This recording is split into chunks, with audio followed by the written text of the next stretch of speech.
Hello, everybody. Pastor Andy here. Welcome to Making It Simple. It is a beautiful Friday here where I live, and I hope that it is wherever you are in this world today. Very excited to wrap up our study, our time together in this lesson called Becoming a Tree of Life. I hope that it's been a blessing to you. And this final part, as in all stories in the way that we do, or the way that I teach, is it wraps it up like all stories should. Because at the end of the day, a message, a sermon, a lesson, whatever, it should tell a story. It should have compelling nature. It should have challenge. It should have intrigue. It should have all of it. But at the end, it should wrap it up as to why everything that was said makes sense. We've talked about becoming a tree of life, what that looks like, and how serious we take that call that God places on our life. We talked about evangelizing, again, sharing the gospel. The fruit of the righteous is a tree of life. The fruit, what do we produce? Well, it should be an outwardly lived representation of who Christ is through us, and that representing what he's done for us in the finished work of the cross. We talked about evangelizing and ministering to children. Again, not just telling them, about Noah and the ark and Jonah and the whale and the simplicity of those stories, although those stories are not simple if we really tell them in context, but truly showing them the character of Christ, because what the world is showing them is horrifying. Today, I want to move that needle just a little bit to the next realm of that and say that we also need to evangelize adults. Now, many would say here, not necessarily in an argumentative way, but many would say here, well, wait a minute, Pastor. Children are one thing. We can do stuff, and live out things before them and hopefully be a benefit to them and give them something better. But adults, well, they don't want to hear it. Times have changed, and people don't want church anymore, and we could just go on and on. I wouldn't argue with you one bit on any of those points. Times have changed. For a mass of people, a multitude of people, church is no longer a priority. It certainly was building toward that, but the last couple of years was kind of the stake in the heart. Religion, in a broad spectrum way, is a turnoff. And I'll tell you why I say that. Because it's divisionary.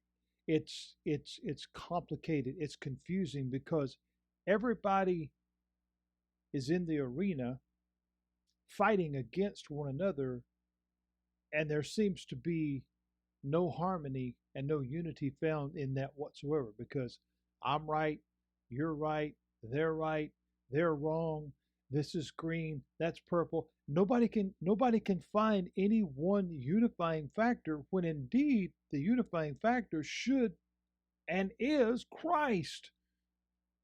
So a lot of that stuff is a great turnoff. So yes, you're right. People don't want to hear it. However, there's one thing that has never changed. Times have changed, this has changed, what all this.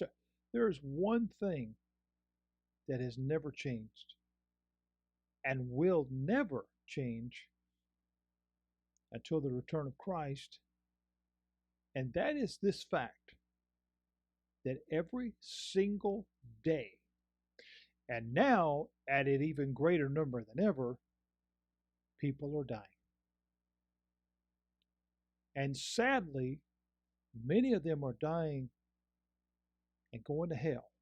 Now, I know that's a harsh statement that many people don't want to make. And in fact, many pastors won't even talk about this. But friends, eternity for someone who has rejected Christ, never embraced what he's done for them, the Bible's very clear about that. Very clear. Many people are dying and being placed into that situation because of those very things that we just talked about. Way too many people are worried about the changed times. They're worried about offending someone. They're worried about being canceled and restricted and rejected and all the other suspended and all the other things that we hear about on platforms such as this and all the other stuff. So, in turn, they just remain silent while the building burns down. Friends, this is not about forcing anybody to do anything. This is not about begging anybody to do anything. It's about sharing. That's all it is. It's about making it available. It's about sharing an example in public, if you will, as the old wrestler would say. Sharing an example that matches our words.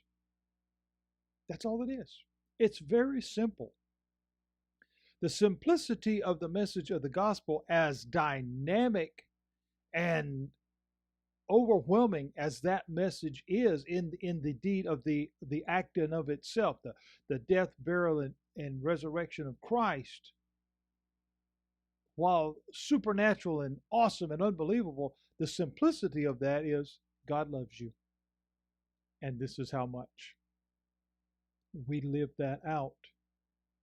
We are surrounded, all of us, every single one of us, are surrounded by people every day, whether it's at home, whether it's at work, whether it's in the store, whether it's at school, whether it's just walking down the street. It is very easy, especially in this extremely busy world. It is very easy to be distracted by all the stuff going on today. We've talked about that in this very lesson. All the different noise, all the different things that are going on that distracts us, turns us this way, that way, and every other way. But here's where I want us to focus on for just the last little bit of this lesson. Souls are priceless. Hear me again. Souls are priceless. This wisdom that we get from this verse in Proverbs, it says the righteous are to bear fruit, and that fruit is to be a tree of life. When I was a police officer or deputy sheriff on the road, without fail, it was hard to see, the fallout from addiction and broken homes and people making bad decisions, committing crimes and whatever, harming one another. But without question, without any doubt whatsoever, one of the most difficult things that I ever had to witness, ever had to work with and deal with was suicide. When a person reached that point in their life that they felt like there was no hope, there was no answer, and they took their own life. Today, right now, the suicide rate is higher than it's ever been, ever. Depression, anxiety, giving up. I would say right now that the need for the answer, which is Christ, the need for Christ has never been stronger. Friends, it's not a coincidence that every other commercial on your television, whether you're watching local TV, cable TV, whatever, unless you're watching streaming that doesn't have commercials, it's not a coincidence that every other commercial is for some type of medication. And a larger part of those medications are something to do with some type of mental issue. And I don't say that in any disparaging way. And then it tells you if you're already depressed, you're already having this problem, to take this. But it might increase your desire to take your life. There was a recent example of that in the celebrity world. I'm not going to get into the details of that, but where someone was on that stuff and it made things worse and they took their life. The need for real answers is stronger than ever. And I will make this statement. That answer will never be found in a pill bottle. I realize some people need medication. I'm not speaking out against that. But seeking the answers that we need in this life will never come in an artificial form. It has to come with the truth. Jesus, in his ministry, in his walk on this earth, always reached out to the troubled souls. Always. It was very clear through his ministry. He met them where they were. The woman at the well, the woman with the issue of blood, the blind beggar. He met them where they were, in their need. The lost, the aimless, wherever they were. It didn't matter who they were. It didn't matter their status. It didn't matter their title. It didn't matter their position. What he saw was their soul. It wasn't about what they had done wrong. It wasn't about how naughty they'd been. It wasn't about it. It was their soul that was important. That should still be important to us as believers, as trees of life. That should still be important. Nicodemus, that we can read of in John chapter 3, was a big deal. He was a high leader in the Pharisees. He was a religious scholar. He was a teacher. And so on. We could just look at all of his credentials and find out he was a big deal. He knew every part of the law. He was a teacher, a leader, whatever. But he was lost. In other words, his soul was not saved. He knew all the components. He knew this, he knew that. But he didn't know Jesus. And so Jesus told him, you must, and that word is important, must be born again. In other words, if you're going to catch the fish, you have to put bait on the line. That's the only way it's going to work. We can go on and see other characters like Zacchaeus. Now, granted, we hear that story, if you're familiar with that story at all, you know, the little short guy and he wanted to see Jesus. But we got to understand who he was. Zacchaeus was very, very wealthy. He was a crook. He had attained that wealth by erroneous ways. He cheated people. He had great wealth. However, that great wealth did not exempt him from being lost. In other words, he couldn't buy his way in. Now, I have heard in modern times some of the arrogant people in this world, whether it's celebrity type figures or business moguls, who would make blasphemous statements about being able to buy their way in or just buy, eternity. Well, not only is that just foolishness, it is blasphemous. It's not true. Here, Zacchaeus was very wealthy, but he wasn't exempt. He too was lost. But Jesus said to him as he's climbing the tree, because he wanted to see Jesus, what is all this about? Jesus said to them as they met, because he called him down, Zacchaeus, come down. I want to go and sit down and talk to you. And he told him, salvation comes to your house today. Zacchaeus became convicted of what he was hearing. His heart was changed. He realized his ill-gotten gains were not something to be proud of. Not only did he return those, he added to that. He had a changed heart and he had a changed life. And that is exactly how we should be looking at our journey on becoming a tree of life. Changed hearts, changed lives, one soul at a time. This is not a marathon, friends. This is not about how many, how quick. This is about being that tree of life, being visible in our witness and our witness matching our words. We have to look beyond the faults, because the truth of the matter is, every day, if you look in a mirror, whether you're getting ready, like me, fixing your hair, or whatever, we have to look beyond our faults because they're there. We have to look beyond the mask that many people wear, the facades, the characters, and we have to see the need. Because oftentimes that is not what is visibly present at that moment, because so many people hide behind stuff. Dottie Rambo, a famous songwriter from the gospel world, she wrote these words many years ago. It says, I shall forever lift my eyes to Calvary, to view the cross where Jesus died for me. How marvelous the grace that caught my falling soul. He looked beyond my faults and saw my every need. That's some of the most beautiful words ever written. Because when we look inside and we begin to realize what God has done for me, that's okay to be self-centered in that moment. Because God did that for me. Self-focused, I should say. When we realize that God died for me. He gave Jesus for me. Even if I was the only one that needed it, he would have done it.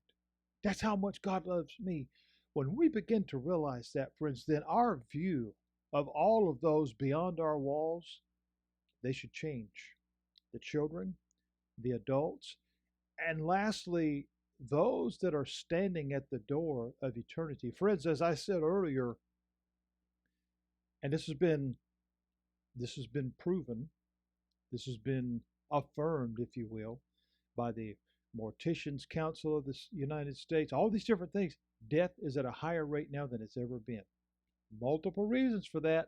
That's a different video.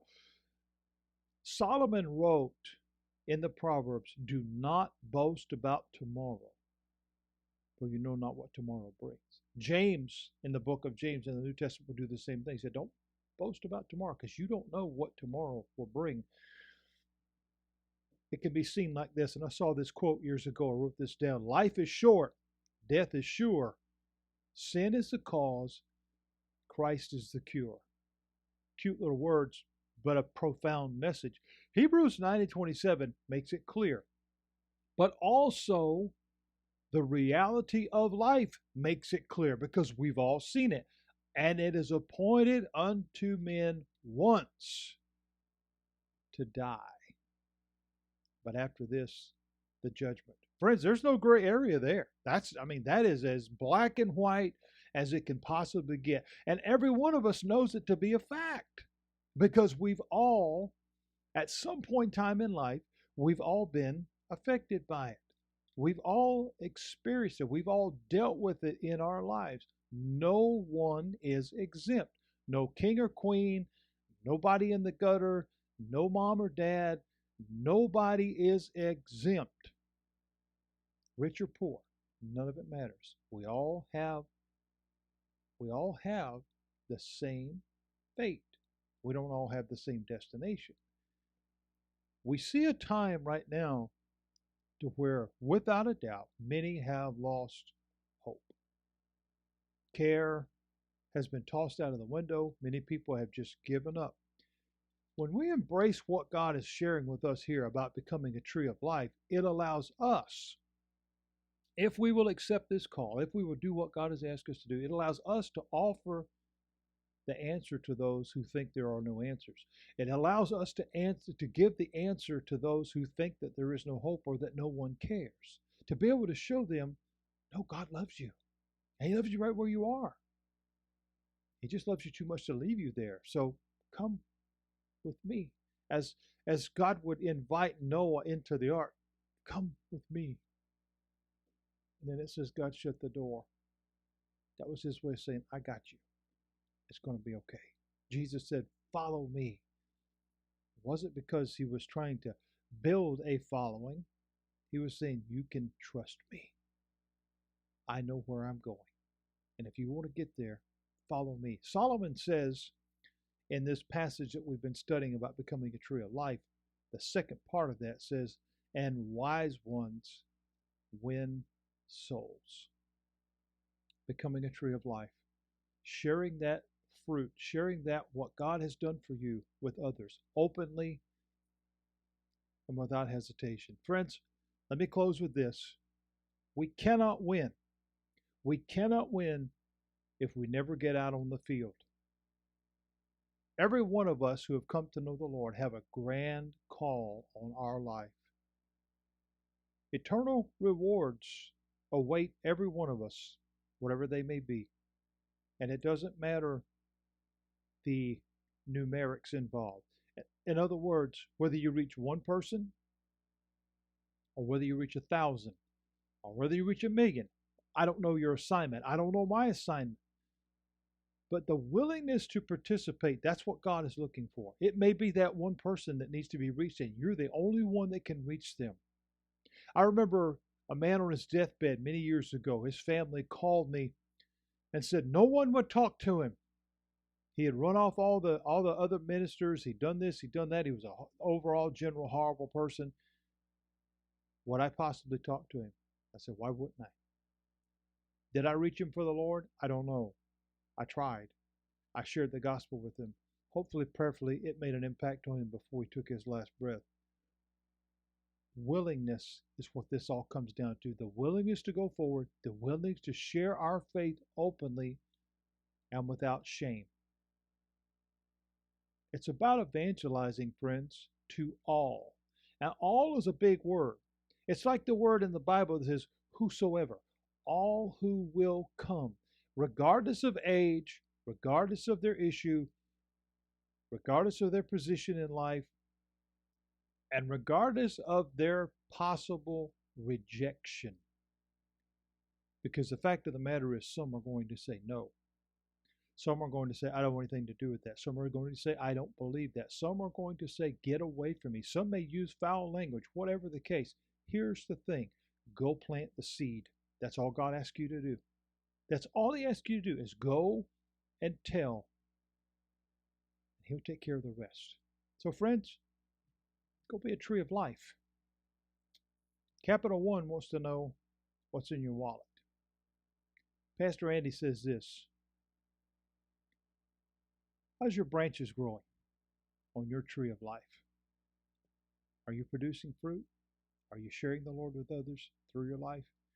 That's your challenge to think on. God bless you. Thank you so much for joining me, for making it simple, joining me for this series of lessons on becoming a tree of life. I'll come back to you, Lord willing, on Monday. We'll start something new as we build toward the beauty and the miracle of the birth of Christ and what this season, what it's all about. The lights, the trees, the gimmicks, all the stuff. How can we find Jesus in all of that? I'm going to show you. God bless you. Have a great day.